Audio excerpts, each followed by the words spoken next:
So not usually a great big fan of crossovers, but I found this one and I find it, well, entertaining to say the least. So, this is Ghost Adventures, Equestrian Files, by Novoblast. The Castle of the Royal Sisters, Part 1.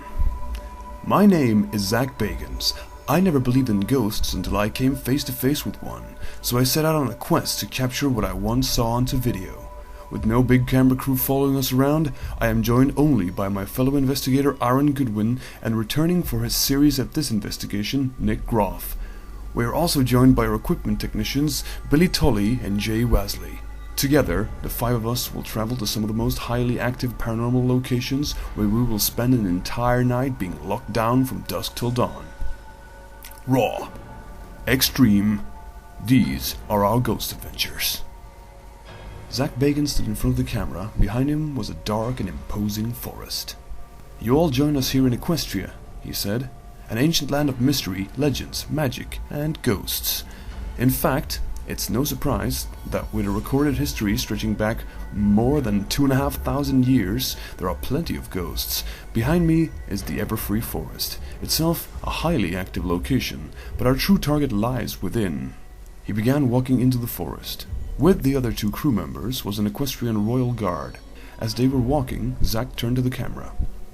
We are having to be extremely careful right now. The ever-free forest is teeming with wolves and other predators that are known to eat anyone that loses their way. So we have an Equestrian royal guard who is used to this area provide us with escort until we reach our location. Aaron turned the camera towards the guard, who simply smiled and waved before Aaron once again turned the camera back towards Zach. Ironically, our location tonight is the only site in the forest that is safe. So if something goes wrong or we encounter any malicious spirits or entities, we're trapped with no escape.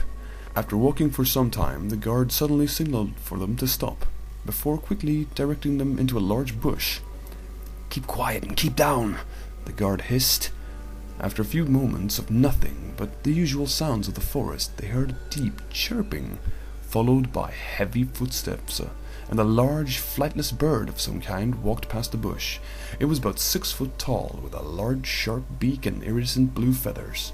It stopped and looked around, searching for something, before letting out another chirp and walking off into the forest. After a few more minutes, the guard nodded.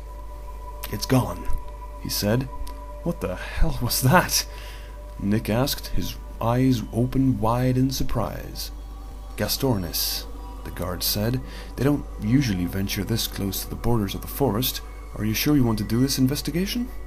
"We can't turn back now," Zach said, and with that they continued towards the destination. As they walked, Zach once again turned to the camera.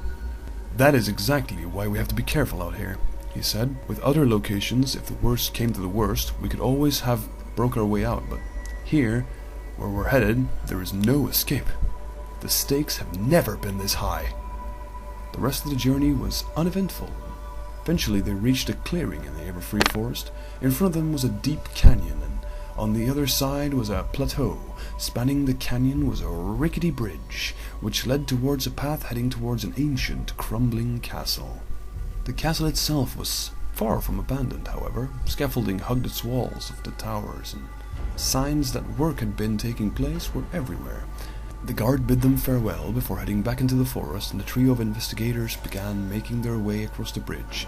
On the other side stood a tall, dark blue pony with wings and a long horn. "I am glad the three of you could make it," she said in a formal tone. "I trust the journey was pleasant enough." "Aside from giant birds," Aaron quipped. Zach turned to the camera and began to speak. "This is our location tonight, the Castle of the Royal Sisters, located in the heart of the ever-free forest. This castle is over 2,000 years old, and until about 1,000 years ago, it served as the capital of Equestria. But since then it has been abandoned, left to the elements. Joining us tonight is Princess Luna. She personally contacted us to let us know that workmen in charge of restoring the castle have been experiencing strange occurrences, and we are lucky because the princess herself was alive during the time this castle was still occupied, and will be acting as our guide." He then turned to Luna. "Princess, what can you tell us about the experiences?" "For the past few months, ponies have been working to restore the castle to its former glory. but recently they have reported occurrences. They would hear voices, tools and equipment would go missing or be moved, and a few ponies have even seen the spirits. Some ponies have even claimed to be attacked, Princess Luna informed. So, disembodied voices, poltergeists, apparitions, and even attacks have taken place in the space of just a few months, Zack said. This place is highly active. The reason for such a high level of activity is believed to be because ghosts feed off the same energy that ponies can use in the form of magic. And this place is full of this energy. Zack then turned to Luna. Princess, would you mind showing us some of the more active hotspots in the castle? But of course, she said, nodding, before leading them inside the castle. They came to a large room with banners at one end. Luna stopped them before turning to Zack. This is the foyer, she said, pointing a hoof. It leads to all parts of the castle, and during balls, myself and my sister would have stood in here and greeted the nobility of the time.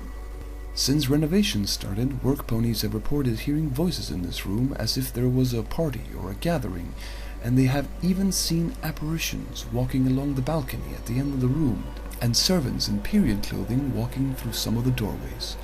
One pony, a security guard on the night watch, even heard a scream and turned to the source of the scream to see a mare in period dress running towards him, only to disappear about 5 feet away. He left and hasn't returned since. Zack's eyes widened at the sudden news of a missing pony. Have you seen anything yourself? He asked. Seen? No, she said, but I've heard voices, and tonight, who knows? They soon moved on to the next spot, the library, where the technicians, Billy Tully and Jay Wasley, were setting up computers in a small room off to one side with a pedestal in the center. From there, they would monitor external cameras set up in the most active areas of the castle. This is the library, Luna said, and off to one side, the room where your technicians are setting up, is the personal reading room of myself and my sister. And what sort of occurrences have been going on there? Zack asked. Well, books have moved, people have heard, They stopped and looked around in surprise. Did you guys just hear a bang? Nick asked. Zack looked down the dimly lit library before calling out. Hello? No answer came back. Zack began to walk down the library, but no one and nothing out of the ordinary turned up. Dude, Aaron said. We haven't even started and already shit's happening.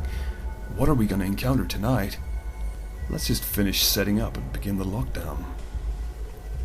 That was chapter 1. Maybe there'll be a chapter 2. Yay.